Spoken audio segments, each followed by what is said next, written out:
Sahana vavatu, sahanau bhunaktu, sahaviryang karavavahai,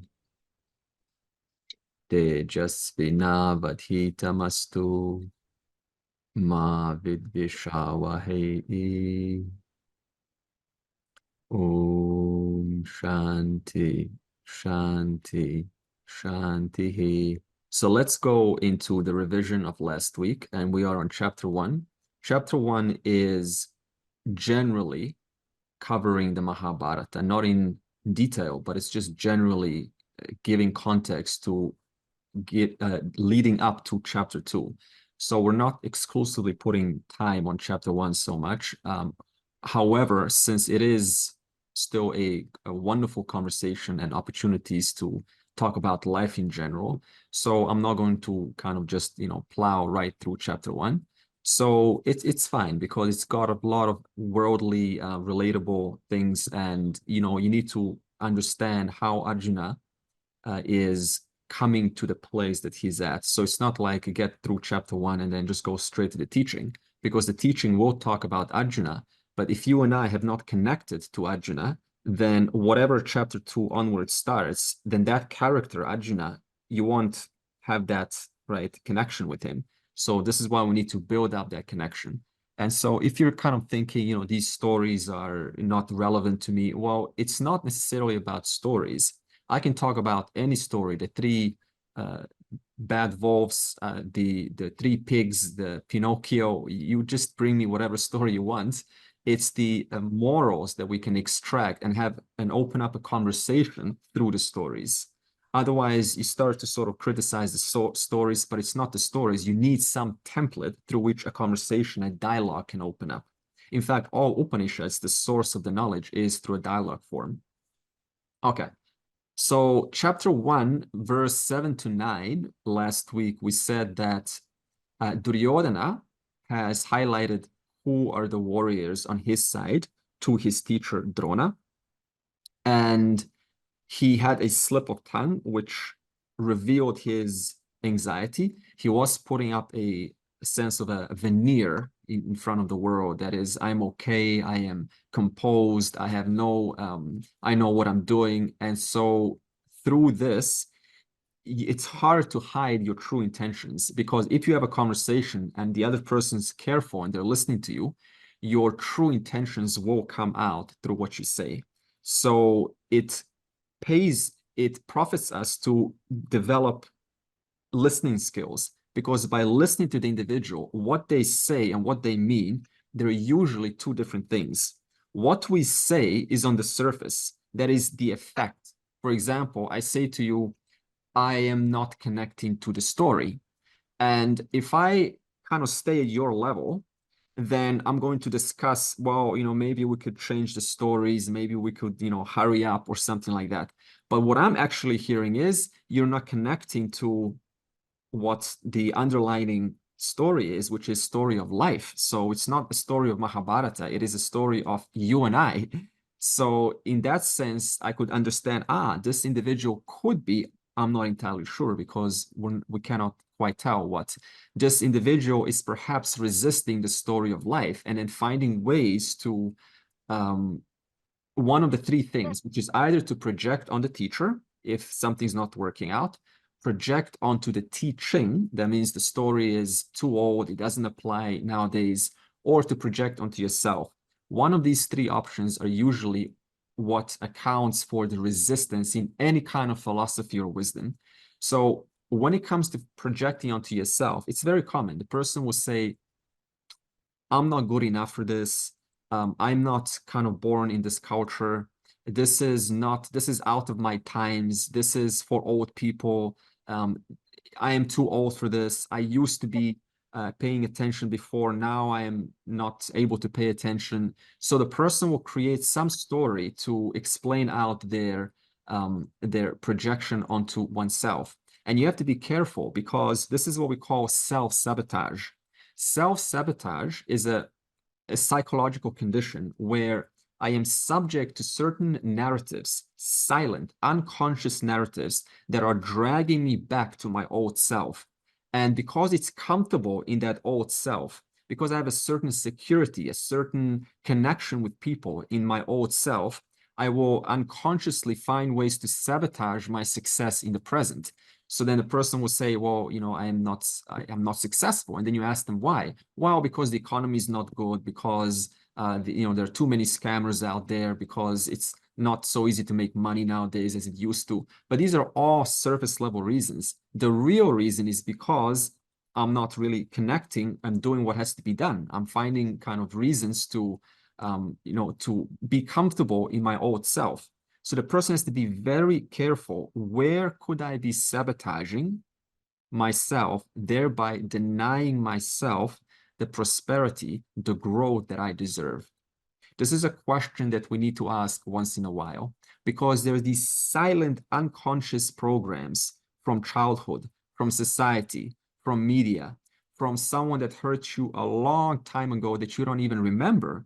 And this scars the individual. So by the time they want to show their true self to the world, their only capacity is to, as Duryodhana is doing, put on a veneer and say, I am okay, nothing's wrong. So we cannot quite blame Duryodhana and put him into a box called the bad guy. He's just under the influence of all of these psychological conditions that's making Duryodhana Duryodhana. And we also said there's two more things that one can do if they are in this mode of self-sabotage. That is, you can talk about it to somebody else who's slightly above you, who slightly has some speciality and can give you a different perspective. Now, when we talk about our need for connection or our deficiency to connect with a group or to yourself, one of the two things can go on in your mind. Either I am connecting to this person and talking about my issues, not for the sake of finding a resolution, but for the sake of using them as a temporary band-aid to connect with them. So for a moment, momentarily, I can subside my sense of self-sabotage, my program of deficiency, and feel oneness with this individual, feel at one with this individual. The second thing you can do is you come with an intention, a sankalpa, specifically that I want to receive your perspective so that I can see what is it that is holding me back, because I'm not quite clear myself.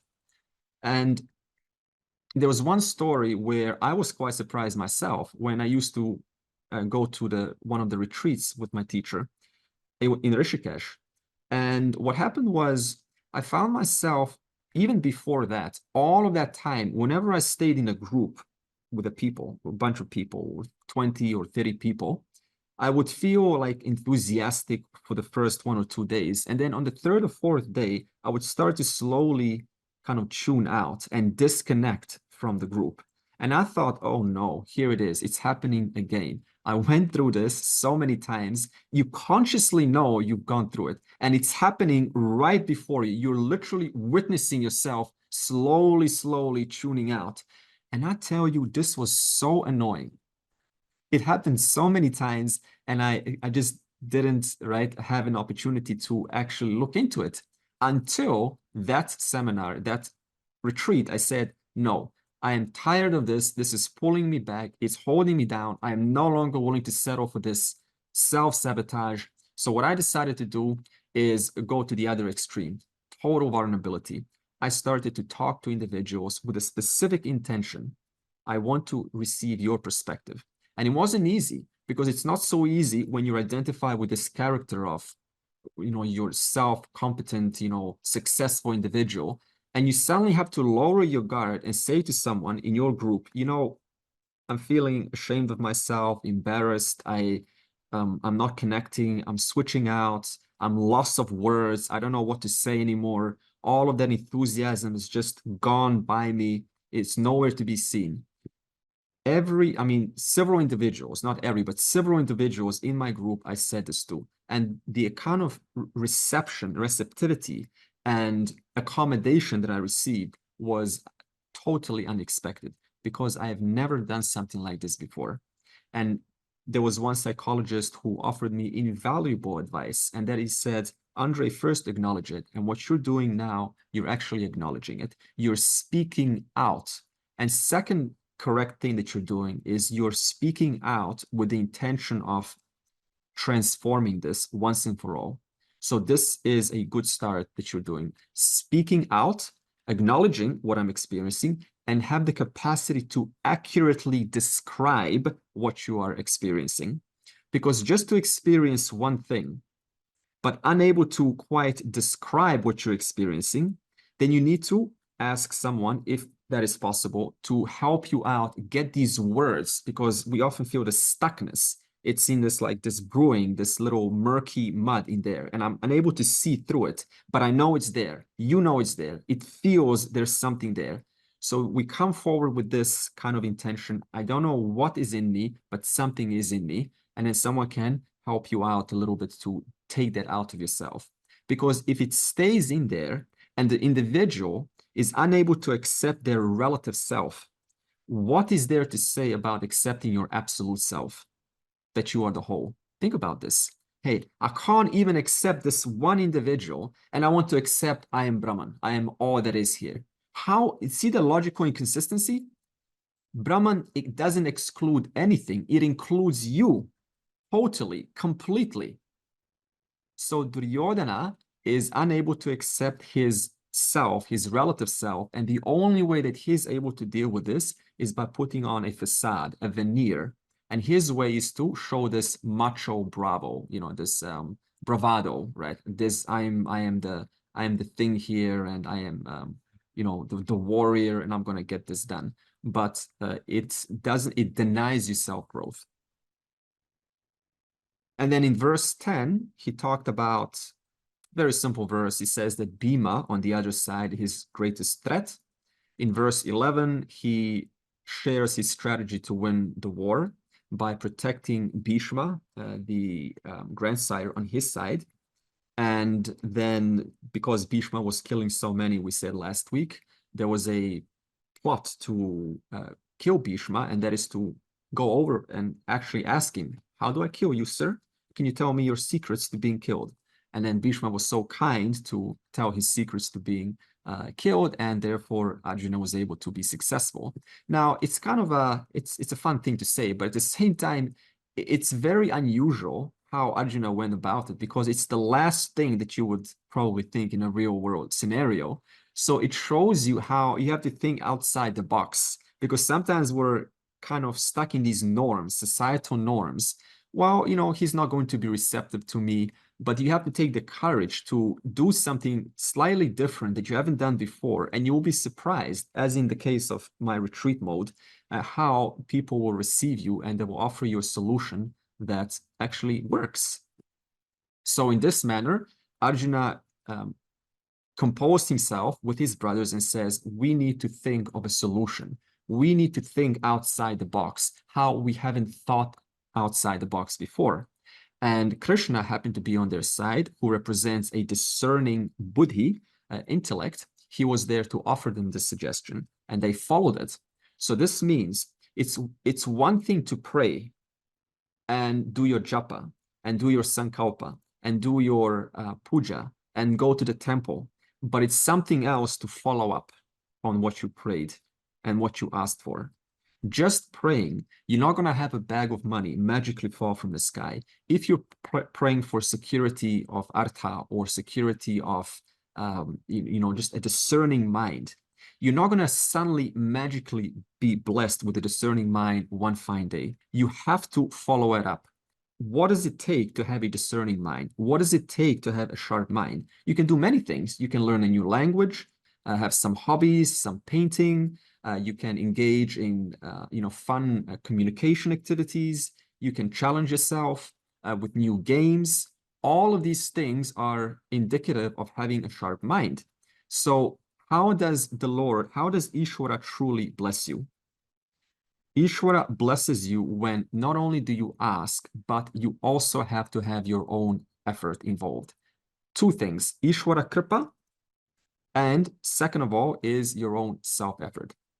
Grace of Ishvara and your own effort following up what is to be done. And through this, you then come to see that, you know, you're actually, you know, having a life that is something that is more reflective of what you want to live, what you want to enjoy every day. So if you see someone out there, what we often say is they're so successful, right? But if you look at their life and you analyze the hard work and all of the struggles that went in the background to make that person who they are, it's a lot of struggles, a lot of falls, a lot of getting up, a lot of errors, a lot of embarrassment, a lot of falls. But all we see is a shining face, a sparkly face. But behind that sparkly face, a lot of hard work every day went into it to become that kind of individual. So we have prayers and we have action. And there's no shortcuts. Is there a pill? No. Thank God there's no pill, because it would be very unfair if you take a pill and you get it all and somebody else has to work their whole life and they get maybe 1/10 of what you have. The way that the order is set up is you have to simply, very simply, do what is to be done to the best of your ability, learn from the lessons, refine the responses, and then try again. That's the secret of all things. Building a company, of moksha, of a successful relationship. That is the secret to life in general. And then verse 12, finally, Bhishma, he wants to, not that he wants to, but he blows his conch to signal the start of the war. And this is akin to the lion's roar. Ever been to the zoo and you heard the lion's roar? How can you not be moved by that? It just penetrates your being, it speaks to you, even though the lion doesn't speak English, it speaks to you in some way. So in that sense, here the conch is this lion's roar, and it just shakes everyone. Okay, snap out of your wife and your children and your work. Just focus right now what is to be done. And so it's an aid for us humans to change our focus and focus on what is to be done. And so it signals determination, readiness. Put down your life stories, and let's put all of my effort and skills and all of my abilities into one single goal. And in this case, in this course, that one single goal is moksha. It is something that requires this lion's roar. Hey, in 1.5 hours, it's time to put our things at least aside temporarily. Let's just talk and reflect on realities. Let's talk about realities, especially in chapter 2 onwards. Yes, Andre, I just want to thank you for the introduction and the summary. It was right to the point, and I really took to it personally. And the timing of your words could not have been more opportune in my life. So I am very grateful to you and being here. So thank you. Okay, lovely, Louis. Thank you very much. So Louis is in a right place, and we are all happy now. And I'm also happy for you, Louis. Thank you for letting me know. Hi, Andre. I'm very new to the group. This is my first time. I've been very curious to learn about the Bhagavad Gita, and I'm just thankful for the opportunity provided and just to listen to you today.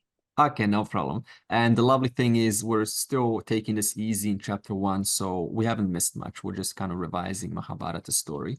So if you have come for the first time, then we will slowly build up together. So it's nice to see you, Anshul. Nice to see you. Thank you so much. Okay.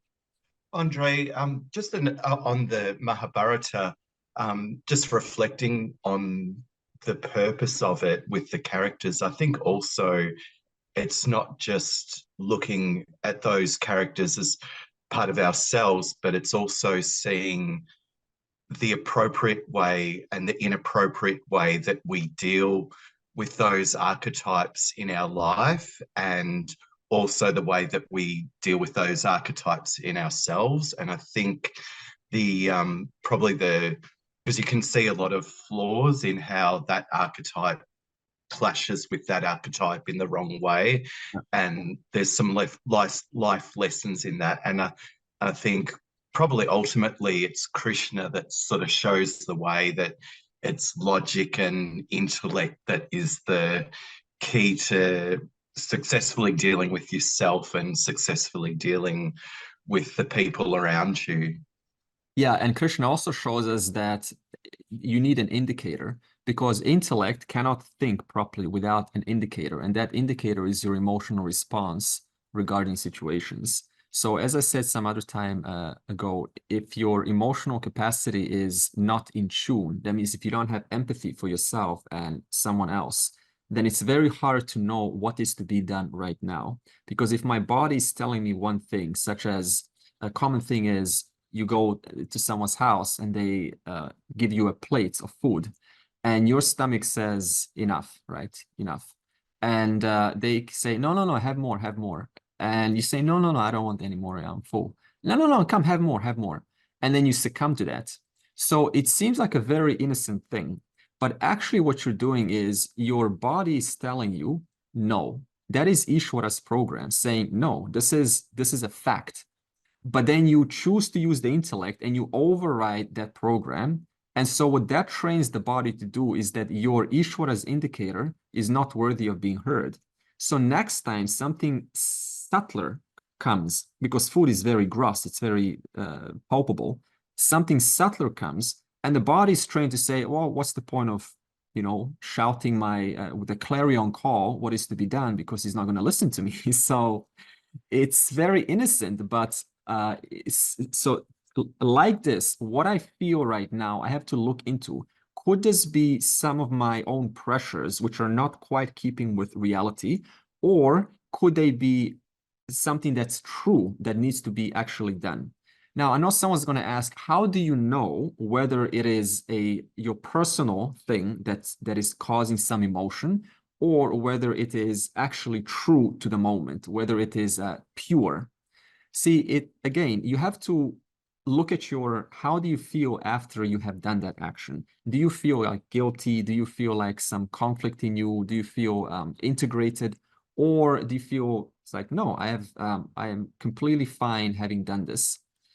Now, one more thing that can happen is the person will then say something to themselves and say, no, but I've done the right thing because, you know, this is what I've been told. Never reject someone's offer for more food. And then the person tricks themselves in that conversation. And so they, right, sustain that little program, which was initially telling them, you know, initially they were told, don't have more food. Then the program says, no, no, no, have more food. It's the right thing to do. And then you follow up with another program says, no, no, it was the right thing to do because, and then you give yourself the reasons. So again, you have to be very careful. Where are you coming from? Where is your decision coming from? From something that is keeping with what is to be done, or something that I am personally attaching onto or subtracting from, and then giving a story how what I've done is right. It is better for you to waste the food outside than to waste it inside. And I love that advice. So I think that's keeping with what I'm saying. See, and also sometimes we get told things like, you know, don't throw food away. It is Ishwara's blessing. But then I listen to this and it's like, who is saying this? Well, suppose someone who's living in an ashram is saying this. Well, then I have to say, it's easy for you to say that, but I'm a householder, right? I don't have people making food for me, pulling my chair out, pulling my chair in, you know, treating me, you know, like, you know, high being, and yet you're saying, you know, don't throw food away. So we have to be careful before we give advice or give these suggestions. Is it coming from my own lifestyle, or is it accommodating your lifestyle also? So this is another factor that an individual has to consider before speaking out. Anchal? Yes, Andre, I think so. I don't want to. I'm not referring to the food, but something I heard about when we make decisions. I think we're talking about something similar just before. There was some sort of. I heard like there was some sort of saying from Krishna or something. I heard somewhere that when you make decisions to quiet your mind, then is when you're making the wrong decision. Whereas when you make the decisions with the quieter mind, that's when you make the right decision. And that stayed with me. So, yeah. Yeah. So when you're making decisions to quieten your mind, See, okay, so this is a good point because there's a difference. We have 6 schools of philosophy, and one of them is yoga, and the other is Vedanta. We're doing Vedanta now. And different schools will have different ideas of how to manage your mind. Quieting your mind sometimes has a place. For example, if I am, before a job interview, and my mind's saying you're not going to succeed, you're going to fail, everyone's better than you, then I say, mind, just please give me some positive food right now. I need to hear some positive thoughts so I can get the job done. So in this place, it has some place. Yeah. However, if you just kind of keep on, because your mind's an indicator of the kind of thoughts you have about what is going on right now. If I keep on saying, mind, silence yourself, what does that imply? That implies that the thoughts I have are unhealthy, because you don't say that to positive thoughts. You don't say that to healthy thoughts, do you? No. We only say that to unhealthy thoughts. So then what happens to the individual because it's so much easier to just put it down with an affirmation, no, quieten down. It's much easier, but you haven't solved the cause. You're only addressing with a band-aid the effects. So rather than silencing or telling your mind to silence, no, I don't do this. I investigate what is causing me to have this kind of thought about this situation that is not empowering, that is not, not bringing light. It's not throwing light on the situation. So Vedanta encourages you to use your mind rather than to silence your mind, because the instrument that you're given, which is the mind, is the most powerful, amazing instrument. If this mind is constantly throwing me thoughts of disharmony and thoughts of smallness, how I can't, how I'm little, how I will never be successful, right? How I'm too old, too young, I can't remember, my memory's falling, I'm just a housewife, this or that, I don't have work or whatever it is. Then look at the kind of thoughts that I'm carrying with me. Can this individual ever be happy if they're carrying this kind of baggage onto themselves? The answer is no, because even to try to cover it up on and on and on is a lot of effort. How are you going to enjoy life and be with what is if I'm constantly having to go inside my mind and go, no, quiet, just quiet. No, just quiet. No, don't say this. So Vedanta is about re-understanding yourself as an individual so that you can see reality in its true light, rather than how I see it, which is causing a disharmony between my own thoughts and the thoughts and the world as it is actually happening right now. Yeah. See, we often have this thought that this is right or this is wrong. Vedanta is, it's neither. It's neither, because we live in this sort of black or white notion. This is bad, this is good. This is not good, this is good. Vedanta just sees what is without having the need to put any kind of labels onto it. This is called objectivity. In fact, the third eye also represents this. I stand in the center, I see this and I see that without getting involved in either. I just see what is. So what Vedanta trains you to do is to look at the world as it actually is, rather than as my interpretations are constantly coloring it in. And because the interpretations are unhealthy, coming from my past conditioning, then I say, no, I'm tired of these conditionings. I want you to silence yourself. This is not how to go about this work, because you're cheating. You're kind of taking a shortcut out, and you cannot live as a happy individual by having the need to constantly work on this mind, to silence this mind. The point is, what does it take to have a beautiful mind that you love being with? Do you need to silence that mind? No. Because that mind, that instrument sees what is. And what is here, all that is here is Ishvara. What is there to disregard? What is there to label? What is there to say good or bad? All that is here is intelligence manifesting as this entire world right now, right here. All you're seeing is intelligence, giving you the impression that Andre is speaking to you. And this body that's listening right now is just intelligence organizing itself to take the form of that person that's listening. And I'm going, no, this is, I need to silence you. I need to, have this opinion about you. So my job in this course is to move our thinking from this black or white thinking, it's like this or it's like that, to just recognizing all that is here is God. Until you recognize that, it is an endless samsaric journey of labeling things, of throwing interpretations left and right. It never, ever stops. Otherwise, we're wasting our time. I'm just kind of giving you a temporary relief for 3 or 4 years, and then what? All of the same old stuff is back the moment the course ends.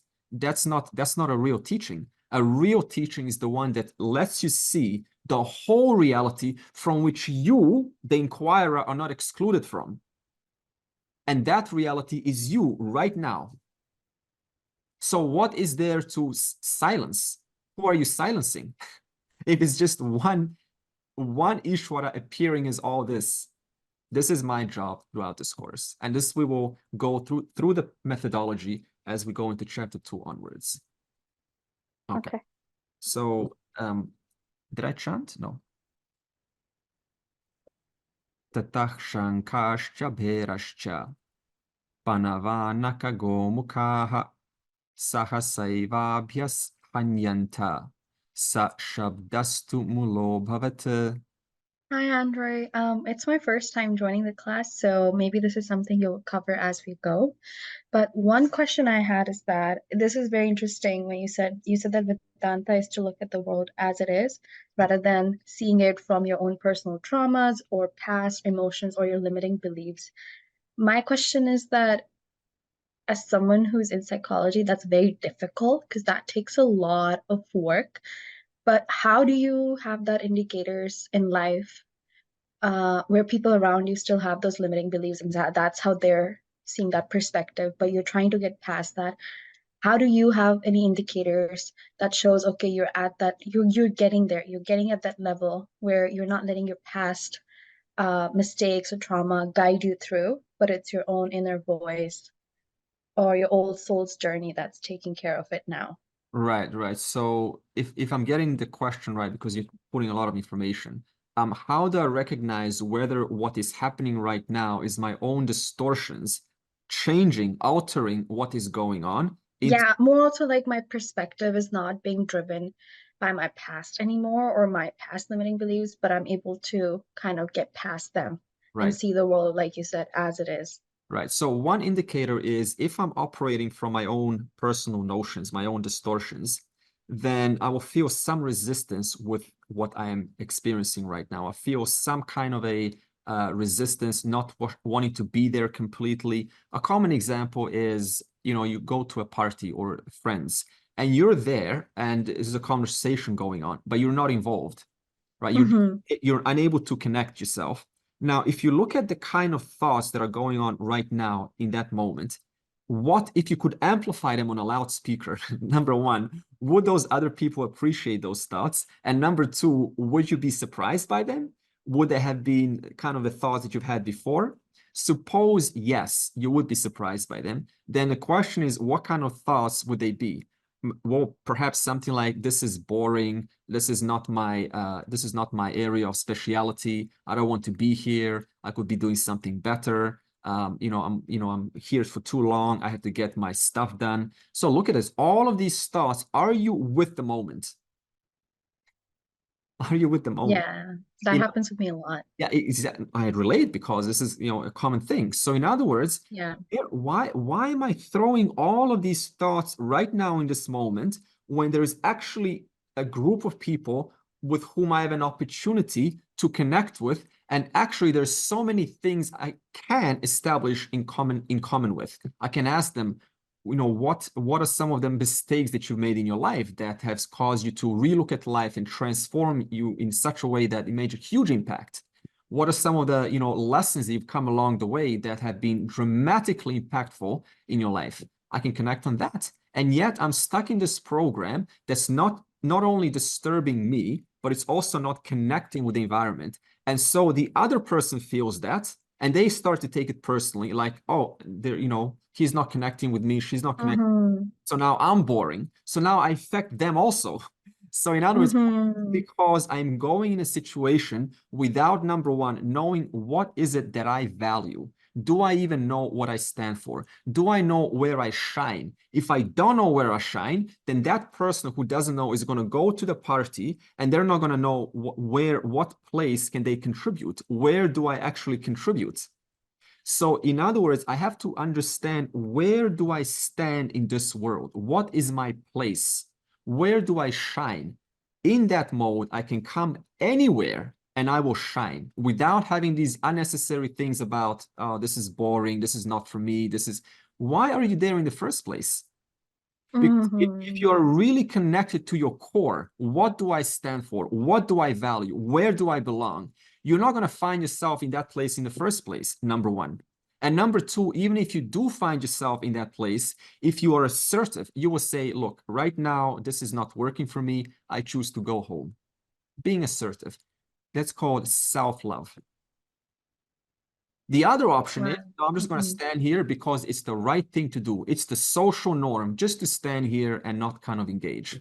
You can also be open up. This is all free will. You have capacity to do anything you wish, but the person chooses to establish themselves in one single standpoint for whatever reasons, and then they suffer. But any moment you can say, look, this is just not working for me. I will come back next time. And then you can reflect. What is it that was not allowing me to be in this situation? What is it in me? And then you go through that inquiry, and then we can go through a prayer, a small prayer. Lord, please help me to release this obstruction in me that's not letting me be with the situation. Otherwise, no, that is a good point. Yeah, otherwise it keeps on popping up over and over and over again. And the best time to address it is when it pops up, not after. Because usually we say, come bring over that memory 5 years ago, and the client is trying to really do the best they can. But actually, the best moment to reframe the situation, look at it in a different manner, is as it's happening when you're most uncomfortable. That is your golden opportunity. Got it. Yeah, that's happened to me personally, where I've been at places and I stopped because it just wasn't working for me, or the friends that I was with friends for years, but I just couldn't relate to them anymore. Yeah, I relate. So because you're Thank you. because you're growing, right? And Yeah, nobody stays exactly where they are. But then we have this sort of, past kind of conditioning. No, they're giving me comfort, so I'm going to sacrifice. Yeah, and there's a lot of guilt as well. Yeah, I'm going to sacrifice my growth to stay secure, to stay safe. To have a connection, exactly. Exactly. In other words, that's exactly what Karna, as we demonstrated last week, he had such a yearning for connection that he was able to overlook his yearning for growth, because he wanted to be seen. He wanted to be, a part of. Right. And Yeah. he just sort of succumbed to Duryodhana's ways of which were not healthy for him. I didn't think of it that way. Thank you. You're welcome. Okay, so verse 13, actually verse 13 to 18. So I'm covering verse 13 to 18 right now, because they're all similar things. Bhishma has blew the conch, and everyone else is now following. And who are these people that are blowing the conch? They are, Krishna, who is here, Pancha Janyam, Arjuna, Devadatam. It's just another name for Arjuna. So Krishna here is called Pancha Janyam. Arjuna is called Devadatam. Bhima, Nakula, Sahadev, Yudhishthir. In other words, all the 5 Pandavas have blown the conch. Krishna has blown the conch. And who blows the conch first, according to the verse? The aggressor. And then the Pandavas are simply initiating or responding to the aggressors, because the aggressor initiates the war, and the Pandavas are now responding to this aggression. And therefore, they blow the conch. They follow the conch blowing. And why are the Pandavas blowing the conch? Because they too have contributed to this situation. The Pandavas are the kind of, which we can also relate in ourselves, where we keep on letting go over and over and over. We let go until it becomes too painful. And then you say, I'm not going to let go anymore. I'm going to be assertive about this and take a stand and make a decision. Now, in what situations did Pandavas let go? When did they not set boundaries? Well, there is several situations. What's the first one, according to your memory? when the Pandavas didn't set boundaries against or in reference to Kauravas. Bhima was nearly drowned, and they said that's when they were kids, and they said, oh, let's all tell on him to whoever, I think Bhishma or something, and you just said, no, let's just keep this amongst ourselves. Yeah, okay, I haven't thought of that. That's a good point. So that was one where Duryodhana tried to poison and drown Bhima. The second major one was when Pandu died, and naturally, according to Rajaniti, the constitution, it was that Yudhishthir, the eldest son of Pandavas, is to be the next king. And what happened was Duryodhana was not happy about this, and Dhritarashtra, the king, who was temporarily assigned to the throne, he saw this conflict, and he said, well, we're going to split this Hastinapur kingdom into two, and we will give the bigger to my sons, the Duryodhana, and we will give the smaller chunk to Indra, to the Pandavas called Indraprastha. And in that moment, Pandavas could have stood up. They said, no, this is not right. The constitution, Rajaniti, says this is wrong, but also, even without that, whoever is the eldest of Pandu is supposed to be king. So that's 2 counts for Yudhishthir. So despite the 2 counts, 2 indicators, still they let go, and therefore they received a smaller chunk. So they trained Dhritarashtra and Duryodhana that it's okay to do this, to be unfair. So in this sense, Pandavas also contributed. The second time which caused them to let go was when they were building the Indraprastha, and Duryodhana was very envious, jealous of their success, and he invited them to the wax house, and he burnt the house. They escaped, and again, they came over, and they didn't mention one word about it. So imagine that. Someone tries to burn your house, next day you show up, hey, hello, how are you? Oh, it's so good, right? Nothing's wrong. So it's like that. The third time when they didn't set boundaries was when they knew that there was something fishy going on with the game, because, you know, Shakuni, who was moving the dice, they knew this dice is kind of violating the law of physics. It's not turning in the right manner. And they knew there's something fishy was going on, but they didn't say anything. So they just went through the game. And in fact, even after the game ended, when it was definitive that there was cheating going on, they still accepted their exile to the forest, 13 years, where in fact they could have said no. On the mere basis of the game being run through unfairness, we can deny this in our favor. Yes, Stig? It's interesting you're mentioning this on the back of the introduction to today's class about you know, when we are confronted with a decision and whether we choose to look inside or to our initial voice or the voice of Ishvara versus the programming. So it's kind of like what the brothers have done too. They, you know, they could have stood up for themselves, but they've chosen to ignore it, and, you know, whatever rationale they arrive to justify the actions of their cousins is kind of symptomatic of what we just talked about earlier. Yeah. In fact, one time they didn't let go was finally when the 13th year was over, and Duryodhana was not happy, says, no, you were found out, go back into the forest for another 12 years. Then finally, the Pandavas regained that composure, regained that strength to say, no, this is clearly unfair. Enough is enough. We're no longer willing to be treated like this. So the lesson here is that indiscriminately letting go does not serve anyone, especially you. Letting go over and over again does not help the other side, because it lets them know this is okay. And so they will do this to somebody else. And that's going to, through the time, normalize throughout the society. And before you know it, nowadays, a woman wears a short skirt, even though there's nothing wrong with that in reference to today. If you do that a couple of years back, you know, where this kind of stuff would go on, it would be not normal. It would be a little bit too much. but it got normalized through the time. It got normalized to swear on TV. It got normalized for politicians to kind of use one-liner sentences at each other. Remember how it used to be back in the 50s and 60s? We used to have discourses. We used to empower the nations. The leaders used to empower the people. Nowadays, what happened? What got normalized? Yapping left and right. You're like this, you're like that.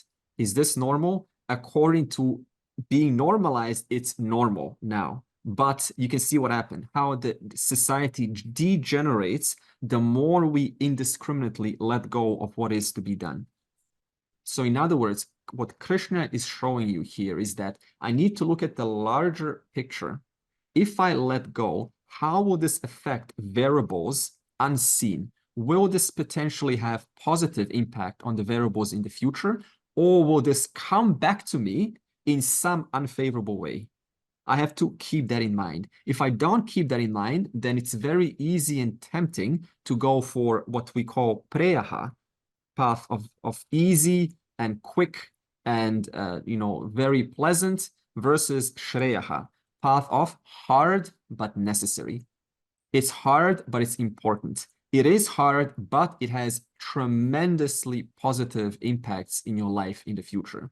So the 13 years of exile for them to be away, it's also, could it be seen as a metaphor for, withdrawing from themselves? We were talking about earlier conditions, having the ability to discern what's available, where it's coming from, what our motivations are. And I imagine that 13 years is that time away, whether it's quietening the mind or that they have then, at the end of the 13 years decided, all right, enough is enough. These are the boundaries and we should act accordingly. Excuse me if I'm wrong about this, but there's this concept of solar cycles, in human development, the way life was conducted in previous, back in the day was, cycles of every 12 years, where it's one solar cycle to develop personalities and, the way you live your life. For the first 12 years, it's all play. Then from 12 to 24, it's study. 24 to 36 is, your householder life and, that sort of thing. Then, just reflecting that there's this, why the exile for 13 years for the Pandavas, why the 14 years exile for Rama, is it for them, is it a form of development? 12 years, a solar cycle to go through some sort of, contemplation or whatever, just to redefine their existence in that time. It could be, I don't know about solar cycles, but it could be this point you're making about taking the time out from taking the time out to recollect myself and to find out where did I make these mistakes and what caused me to kind of succumb to the pressures of the society, to recollect one's life and bring it into a point where you're able to look at all of the variables that played out that have put you in this spot right now. So this could also be Pandava's punyam in a sense, because to be forced to be taken out in a place of solitude for 13 years, you can do a lot of things during that time, depending on your character. You can reflect on your life. You can reflect upon the nature of life and existence and your relationship to Ishvara. You can also spend those 13 years just building up all of that resentment and bitterness towards Duryodhan. And just, by the time you finally end your journey, you are one angry bull, right? Raging for revenge. So it really is giving you an opportunity, and Pandavas have decided to use their capacity of choice, to use it in a way to kind of uplift themselves. Arjuna learned to dance and music, and he got divine weapons. And so they were all, using that time productively. So we can also say, how are you using your free moments? Are you using your free moments kind of just ruminating on all of the hurt that people have given you, and how your colleagues have said something unfair, and how your husband or wife has done something that is not what you desire? Or are you reconnecting with Ishvara? Are you bringing Ishvara into your life? It is entirely up to you. And Pandavas have chosen to maximize their efforts. Hi, sorry, can you hear me? I can. Yeah, I just find this topic very interesting because I also had sort of an issue at work. I'm on the phone. I'm on the phone.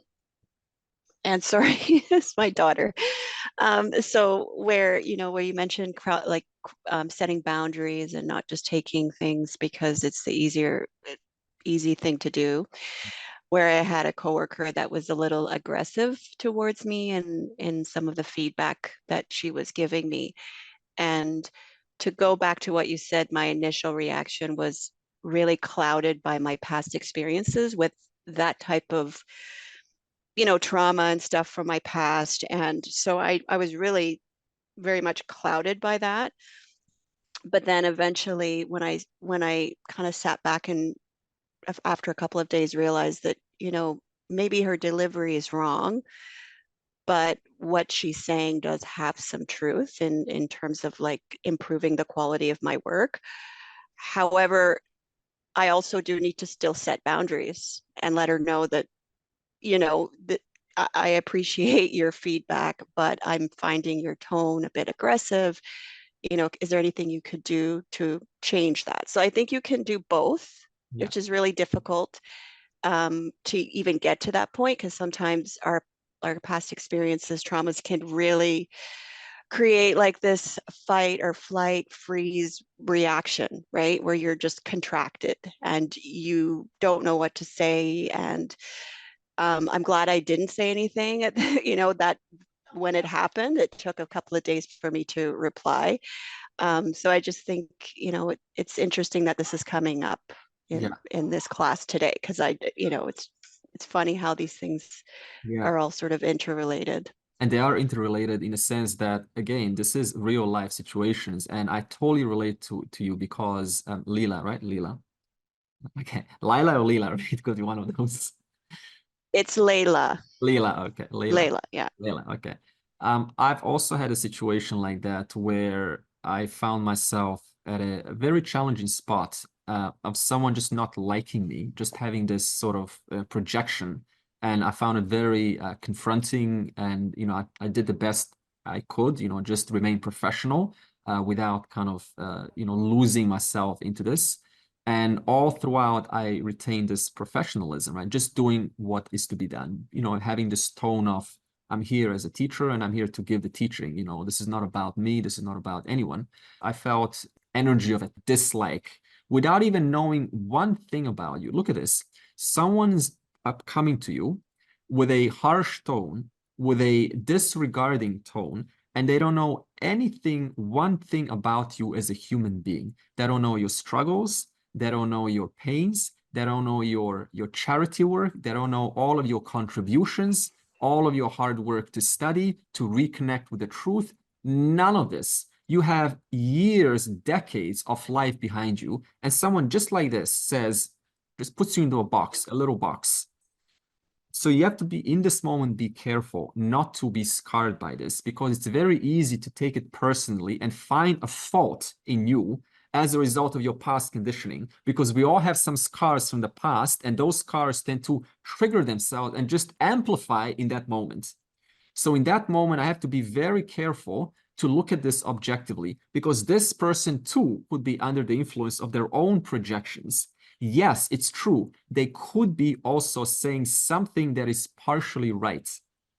And usually that's right. Usually it's correct. They are saying something that has some truth to it.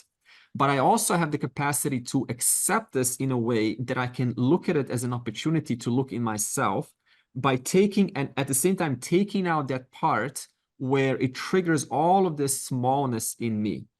So the way I've done this was, see, even after the event ended, right, I came up to this person, and they were not in my class at all. They were just kind of, they didn't want to come to my class. It was a physical class. And I just came up to them on the last day and I said, may your journey continue, and I hope that you continue to grow in this journey. And she just, yeah, okay, cool. Just like this, dismiss it. Yeah, okay, thank you very much. She didn't even look at me. Still, I remained my composure. I came home and I got this email from this person, and she says, you're not a real teacher. You're, you're all kind of speaking like this. You're supposed to be speaking like that. Nothing has changed. And again, I had an opportunity to either succumb to this kind of treatment. She didn't even say hello. Just take me off your list. Imagine that. Take me off your list. Not even hello, Andre. And what did I do? I said hello, and then this person's name. I appreciate your feedback, and I will definitely look in myself what you are bringing forward. And I admit gladly, I do have a lot to work with. I do have a lot to work in myself. At the same time, I feel that this is your own projection, and I choose to hand this projection right back to you. I said both sides goodbye. I said, may you be well, Andre. Send the email. All the time, my composure was professional, and I did not succumb to this person's lack of, kind of culture and treating, a teacher in such a disrespectful manner. So this means that, and I tell you, it was a blessing. You know why? Because I actually took it to heart. This person, even if they have a lack of culture of how to communicate with someone that is, in a respectful position, even then, I took it to heart, and it helped me so much to look in myself. So they are a blessing in disguise. Who made them a blessing in disguise? My own attitude. Think about that. Your own attitude has the capacity to turn someone into a werewolf, into a devil, or the greatest blessing in your life. It's all up to you. I think one of the best traditions in India is that of the Gurukul, from which you also must have taken a lot of lessons. Yeah. And we were talking about compulsion, separation by compulsion for the Pandavas. But again, incidentally, in the Gurukul, I believe, I'm sure they would have subjected themselves to a life of a Gurukul kind of atmosphere. And in this atmosphere, for 12 years, incidentally, in a modern ashram, for example, in Sri Ramakrishna ashram in Belur Math, all the brahmacharis, they're called probationists. And they undergo a probation period where they learn the basic tenets of Vedanta, which is the Prasthanatraya, the Bhagavad Gita, the Upanishad, and the Brahma Sutra. So a person like you, for example, must have gone through a period of probation, which is not just 6 years, definitely more than that, to understand and assimilate the elements of Vedanta and then face the world afterwards. Am I right? That's true. But also at the same time, Bao, so what Bao is saying is that before you teach, right, you have to have some kind of a experience or some kind of training. This is true, Bao. But also I found that where you really gain a lot of experience is actually in the field while you are actively teaching, because then you have all of these questions coming to you, you have these patients coming to you, you have these, your clients coming to you, and they're throwing all of these questions, and you have to think really hard, right? How can I look at this at the root cause rather than remaining at the surface level? So it is not just train yourself and then suddenly you are ready and you're shining and you're able to deliver all of this as a patient, as a psychologist, as a therapist, as a CEO. It's not like that. When you're in it, that's where your real growth begins. You see, so it's a dynamic that plays out. And there's a sloka in Sanskrit which says, the last line says, Padam, you're learning, Padam kalakramena tu. The kalakramena means exactly what it means, what you said just now, in the course of time. Yeah. So in a course of time, all of these teachings assimilate through your experience. And this is why in Vedanta, we say being in the world is your greatest opportunity to firm up this knowledge, because it's the challenges that truly give you an perfect opportunity to bring this knowledge and respond in the light of what you have heard. In the world, you have all of these different unexpected situations, and each one of them, I tell you, gives you a chance to relook at yourself. It's not about what happens to you, it's about how you look at what happens to you. It's not about what happens to you or who has done something to you. It's about how do I interpret, what do I choose to extract out of what has happened to me. That's your learning. Otherwise, if it's just all about what's happening, then it's just a complaining world. It's just a complaining kind of a life. It's my colleague, it's my spouse, it's my children, it's the salary, the inflation is growing, the economy is growing, now the politicians are like this. What is my attitude right now in reference to what I am confronted with? That's Arjuna.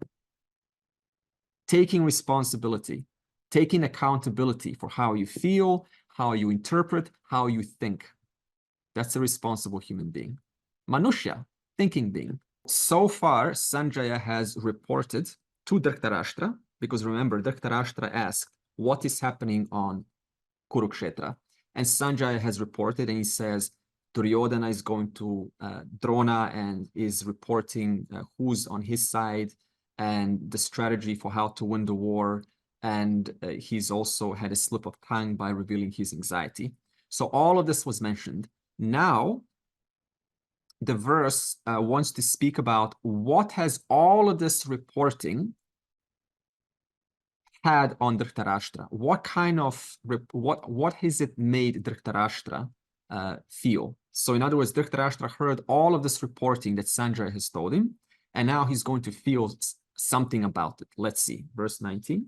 Saghosho dhartarashtranam hridayani vyadarayat nabhascha prativim chaiva tumulo vyanunadayan. Hearing the conches, Dhritarashtra trembled, because now he recognizes there's no way to avoid the war.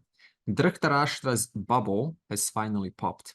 All of this time, he was living in a personal bubble of hope, where he planted himself in a sense of security, where it was all of his kind of a version of the world, what it means to live in a happy world. All of that was his own personal bubble. And when he heard the conches, it shook him so violently that his bubbles just popped right then and there. And this is indicative of how Ishvara finds a way to give you a little needle. And when this needle comes, it pops that little bubble of yours, bubble of relationship, bubble of, I'm a successful, rich, successful man. But in the big picture, you're a little dot in billions of years of time of this universe, a little dot. And this little dot on Earth, which you can hardly see in space from Mars, there's a little person there who's saying, look at me, everyone. I am somebody. I have success. I have money. I have knowledge. I have something. A dot whose the entire universe revolves around. And this dot puts themselves further into another dot called my personal bubble. And so they kind of customize this personal bubble, what it means to be a little dot in this universe. Well, to be a little dot means I am special and I am important, and everything revolves around me. And then Ishvara pops your little dot. And when he pops your little dot, you come back to your empirical dot, to your real dot, the dot of the individual. And when you see the actual world for what it is, then your entire perception starts to, you get shaken. It's kind of like as children. What do you want to be? Oh, I want to be an astronaut. What do you want to be? I want to be a princess. What do you want to be? I want to be a pilot. And then when you grow up, all of these little bubbles get popped, and you really see what it means to be a pilot. You need to travel 13 hours or 15 hours shifts, stay in hotels. It's not so easy as I thought. And nobody looks at you nowadays when you wear a pilot's cap as we used to in the 60s. So you kind of, your bubbles pop left and right. And the verse is also showing very interesting that Dhritarashtra all this time was throwing little, things, adharmic acts into the ocean, into the dharma kshetra ocean. Throw one act of adharma, another act of immorality, another act of immorality. And what happens eventually? Knowing that you're staying on that seashore, all of those ways eventually deliver that rubbish back onto none other than yourself. And now you're confronted with a huge pile of trash, and it stinks and it's unpleasant. But all this time, I was able to kind of plant myself in some kind of a wall, oh, it's okay, I don't see what's on the other side, but this wall has now broken. So he was throwing these boomerangs of adharmic acts into the ocean, and have now all returned back. And there's one story in the Mahabharata. Drona's son is Ashwatthama, and Yudhishthir came over to Drona and said, Ashwatthama is dead. Ashwatthama has died. And right, Ashwatthama is Drona's son. He is on the Kaurava side because of his son, because he loves his son. But Yudhishthir didn't say son, he just said Ashwatthama. And it happened that there was an elephant called Ashwatthama, and Drona thought his son, but it was actually an elephant who was killed. So that was the strategy to discourage Drona and thereby to surrender his arms, and then Drishtadyumna killed him. But when this happened, Ashwatthama, who found out later, was so angry, he decided to annihilate all of the Pandavas. So he took a weapon called Narayanastra, and it's like a missile. Just imagine like a missile, very inappropriate in the situation of bows and arrows. And it was because of its inappropriateness, he shot this missile towards the Pandavas. And what did Krishna say to the Pandavas? Don't fight. Surrender your arms. Put down your arms. And the moment they put down their arms, this Narayanastra, this missile, could not hit them. It just redirected itself. What's the symbolism of this? The symbolism is that what Krishna has instructed is when you surrender to aggression, aggression has no chance against surrendering and being neutral to it. Because we often in this world respond with aggression to aggression. But what Krishna said is that the most powerful way to respond to aggression is through ahimsa, neutrality. And we see this in different situations in this world, such as Martin Luther King in the 50s and 60s, where he was employing the civil rights movement against racial segregation. And how did he establish this, his movement? Through peaceful protests. We also have Gandhi, who was, fighting for against the British colonial rule in India. And how did he do this? Through ahimsa, by non-aggression. And such a powerful, colonial power like Britain was able to be defeated through these acts of non-aggression, non-aggressive acts, non-aggressive responses. Now, what happened was, because this weapon could not kill the Pandavas, then he says, that's okay, I'm now going to launch a nuclear weapon. And this nuclear weapon was called Brahmashira. And this Brahmashira was even more inappropriate. It was completely against the rules of the game.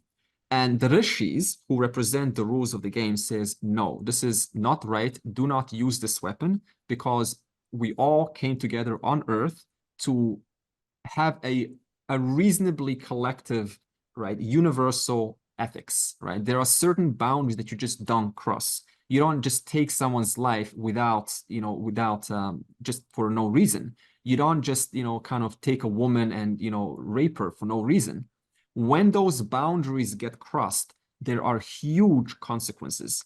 And what happened was, the sages says, don't use this, otherwise there will be huge consequences on you. And Ashwatthama, completely drowned in his anger, his rage for revenge, he shot anyway. And what happened? It got redirected, because he was shooting it towards one of the Pandavas. It was Uttara's womb, and Uttara had a son called Parikshit in her womb. And this son was to be the heir to the Pandavas. So he represents the continuity of a dharmic lineage. That's what Pandavas represent. The continuity of that lineage, which represents dharma, ethics, and what is right. And Ashwatthama wanted to destroy the essence of dharma. And what happened? What were his consequences? 3,000 years of isolation. So what is it telling you here? When you cross boundaries, then the way that the system is set up is that you cannot cheat it. You cannot come over it. In other words, revenge does not help you or anyone. Because it's so easy, like Ashwatthama, to be indulged in this emotion of rage, this emotion of, I'm gonna get this person back for saying something harsh to me. Just like Layla has said, right? Right, I'm gonna get this person, I'm gonna trick them, I'm gonna do something bad to them. It doesn't serve you, because the way that the system is set up is that when I act out of revenge, I'm no different than that person who indiscriminately also acted out of his or her impulses. In other words, what did Ashwatthama have to endure now? 3,000 years of isolation. Even though he was told clearly by the sages, by the Gita, by the Vedas, this is wrong.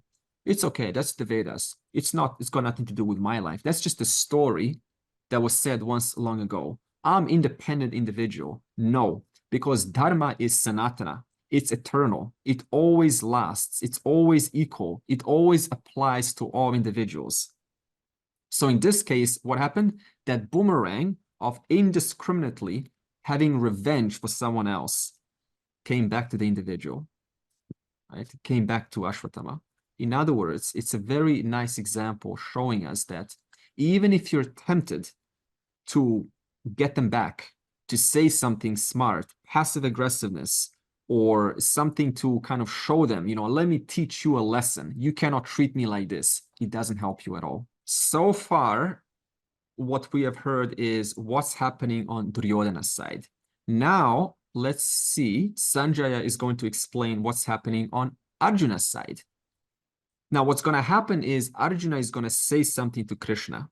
But before I say what he's saying to Krishna, first, let me set up a context. And I'll go chant verse 20. Athavya vastitan drishtva dhartarashtran kapidvajaha pravarte shastra sampate dhanurudyamya pandavaha hrishikesham tada vakyam idam aha mahipate. So before I describe what Arjuna says to Krishna, I just want to answer, how did Krishna get involved in this war in the first place?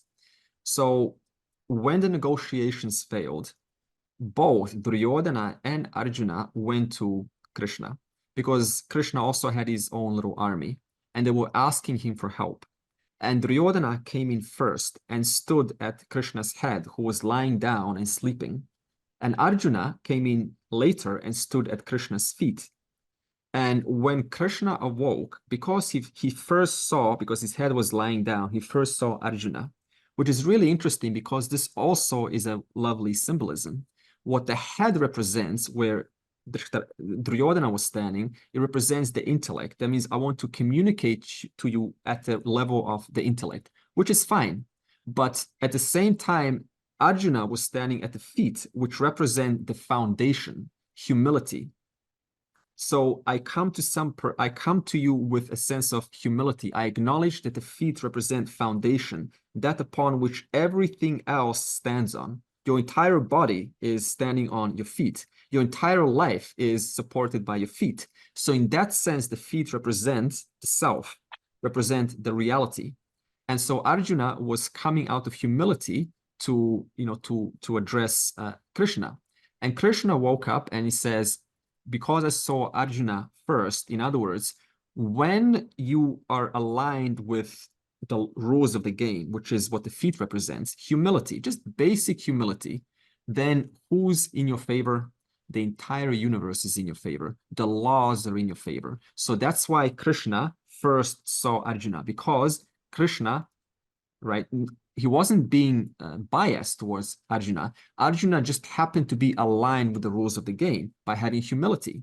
And in that sense, Krishna says, okay, since I saw Arjuna first, he can choose either my entire army, all of my weapons, or he can choose me. If he chooses me, I will not fight.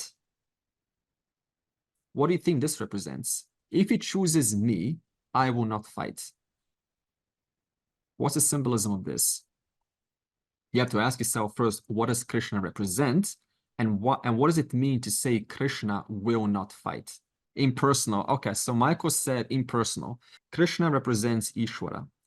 Ishvara is not someone that has personal likes or dislikes towards one or the other. Ishvara presents resources, presents you the mind, presents you your life, presents you free will, presents you the mind, presents you memory, presents you the earth to walk on. How you use it according to that free will, which is also given to you by Ishvara, is entirely up to you. So in that sense, Krishna will not be controlling Arjuna like a puppet. He's just there to offer himself as a clear buddhi, as a clear intellect, what is to be done. Can I say? Again, quoting from the Gita, I'm sorry, you're yet to get that verse. Somewhere in the Gita it says, Kam hate khateti antikam. So Krishna represents the voice of ultimate reason. Who is killing who? Right. Who's actually killing who? So can you kill yourself? This is the question. Yeah, because I mean, this is already now going a little bit ahead. So what Bao, if I'm not mistaken, is saying is that, you know, who are you really killing here if it's all one, you know, if it's all one reality? Now, Bao, you're going a little bit ahead. We're not there yet. This is chapter 2, verse 11, but we will get there soon. Now, Duryodhana was obviously worried. He says, oh no, you know, Arjuna is going to choose the battle of, you know, his warriors, his weapons, and I'm going to lose out because I don't want Krishna. He's nothing to me. Who needs the Lord? I've got money, I've got, you know, house, I've got bread. I don't need the Lord in that sense. So, and that's exactly what Arjuna does. He chose non-fighting Krishna because Arjuna says, I understand. I already have all of the skills and talents in this world. I'm already a courageous man, a well-talented individual. I've got all of the resources I need. And it's true. Nowadays, you've got all the resources you need, more or less. Compare this to 1700s or 1500s. We had what? An empty room with a stone, and that's where you lie down, on a straw. You lie down on straw with an empty room and maybe a pot with fire. That was your house 500 years ago. Look at this now. I see everyone having this, you know, flowers and walls and headphones and internets and warmth and air conditioning. So in this sense, I've got everything, Krishna. What I really need is to see much more than all of this, which I have. I've got my body, I've got my mind, but I need to see beyond all of this because there's something in me that draws me to this bigger reality. This is what I really need. I need clarity, Krishna. That's why I choose you. So this was Arjuna. And thereby he chooses Krishna. And what does he want to show you here? What you ask the Lord is exactly what you get. You want more money? That's exactly what you're going to get. You want more prosperity, better health? That's exactly what you're going to get, which is both required. They're both needed relatively. But at the same time, I cannot spend my whole life just asking for more money, for more health. This is all necessities. These are basic necessities. According to the Vedas, they're all a means to the end. The end is one alone, moksha. So in this much, Arjuna kind of understood, even though he wasn't able to communicate it. In fact, we will see what he says in chapter 2 about what he really understands. And therefore, Krishna ending up on Arjuna's side, then what happens? Arjuna assigns Krishna to be his charioteer, and the charioteer represents a clear buddhi, because charioteer, what is a charioteer in your life? Who drives your life? Does someone with a stick tell you where to go? Go left, go right? No, your buddhi drives your life. What you know drives your life. All of the education that you have stuffed in this buddhi drives your life. All of the principles and all of the conclusions and everything that are worked out in this life, where is that which you have worked out? In your buddhi. That drives your life. And that is what I need for my prosperity. That much Arjuna understands. For that reason, he needs Krishna to maneuver him during challenges. And what happens next? For the first time, Arjuna now speaks to Krishna. Next verse. So next verse will be 21 to 23. They're all inclusive. And that's why it says Arjuna Uvacha. So Arjuna speaks. Arjuna Uvacha Senayor Ubhayor Madhye Ratham Stapaya Mechyuta Yavadetan Niriksheham Yodhu Kaman Avastitan. So Arjuna tells Krishna, place my chariot in the middle of the two armies. Why? Because I want to see clearly. I want to gather more information that I could have potentially missed out on. Put me in a place, a vantage point, where I will be able to gather more information and honor these men who are all about to lose their lives in this situation. Because some of these men, most of them, they don't want to be in this war.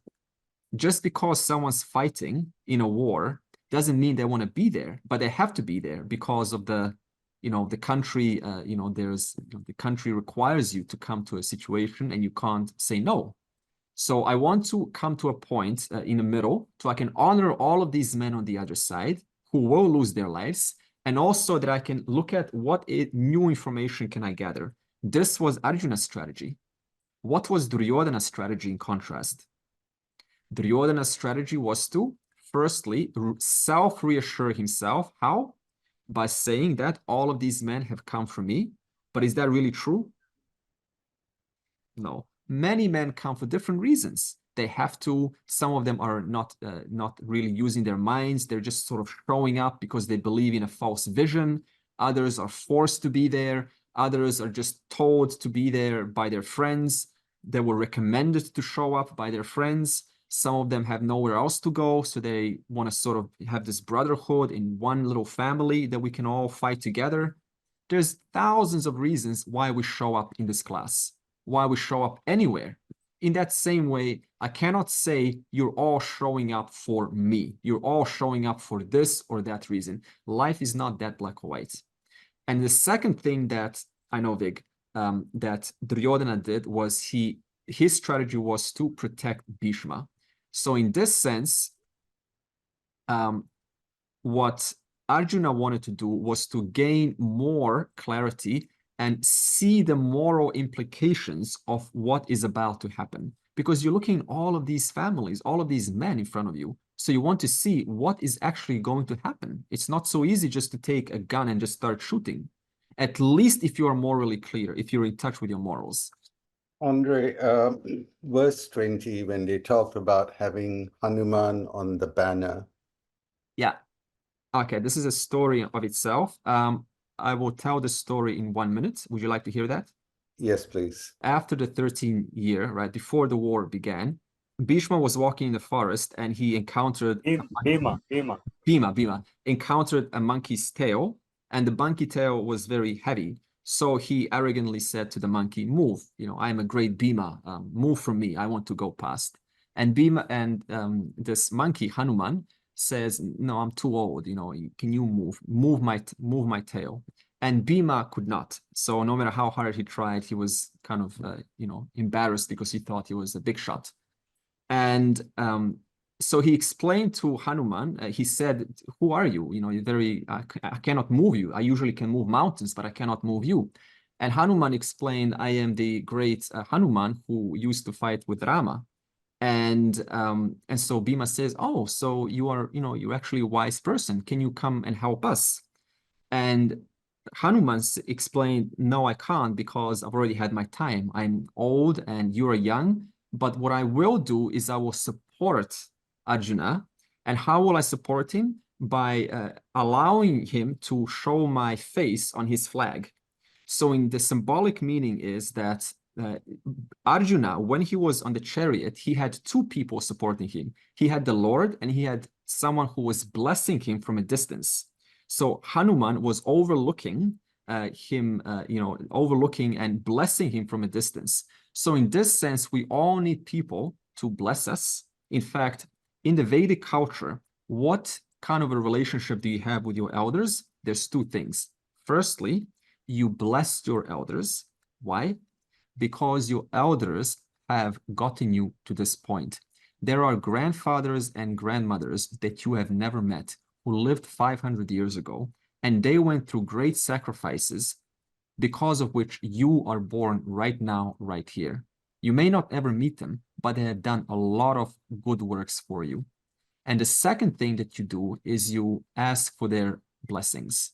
You ask for their blessings because they have some wisdom. You may not kind of, your mom or dad, right? No matter who they are, they have some wisdom to give you. And so remotely, I ask, dear mom, dear dad, please bless me because I need your wisdom, because you were blessed by your mother and father, and they were blessed by their mother and father. And this goes all the way to 2000 years ago and more. The second thing you can do is you can, if you kind of don't have a relationship with them, you can at least remain neutral. To have a grudge towards mom and dad or anyone in your family, your brother or sister, it does not serve you at all. It does not serve you. The least I can do is I can bless them, wish them well. Number two, I can ask for their blessings remotely or physically. Number three, I can just be neutral towards them. Neutral means I have no kind of grudges. I'm not holding any grudges for them being like this or like that. Or I can just pray for their well-being. One of those options are available to you. So in this sense, Hanuman was blessing Arjuna from a distance, but he couldn't fight, but he wanted to help because he knows that Krishna and Rama are both avatars of Vishnu. So in this sense, he was involved indirectly. So this is, I guess, a point of clarity. The way I view Hanuman is this way. Hanuman is the story of Hanuman, how he forgot his greatness, how he was cursed to forget his greatness because of what he did with the sun, correct? Then he was eventually reminded of his greatness, how, what a superhero he was, as it were. Right. And I wonder whether, having Hanuman on the banner as well is just a reminder of our own internal greatness, that we've forgotten who we really are. We are the Brahman, or we are part of Ishvara. We have some internal greatness, and that Hanuman being on the banner is just a reminder of who we really are. I think this is a beautiful symbolism. It also is a reminder. See, in your house, like I have, a lot of things here on my walls that remind me of my connection to Ishvara. So we need to surround ourselves sometimes with things that remind us of our connection, that we are part of this grander, vaster whole, that we are playing our part in this grander scheme of things. Otherwise, you can remove your things right from the walls and all that, but you can always add things that remind you of, bravery and courage and persistence and determination and staying afloat amidst challenges. So in this sense, Hanuman can also remind us, whoever Hanuman is for you. You may not have a monkey on your wall, but you can have Ganesha or nature, right? Tree, the sun. These are all beautiful symbolisms of our connection to Ishvara. So these are all there for your own benefit. Om Purnamada Purnamidam Purnat Purnamudachyate Purnasya Purnamadaya Purnam Eva Avashishyate. Om Shanti Shanti Shanti.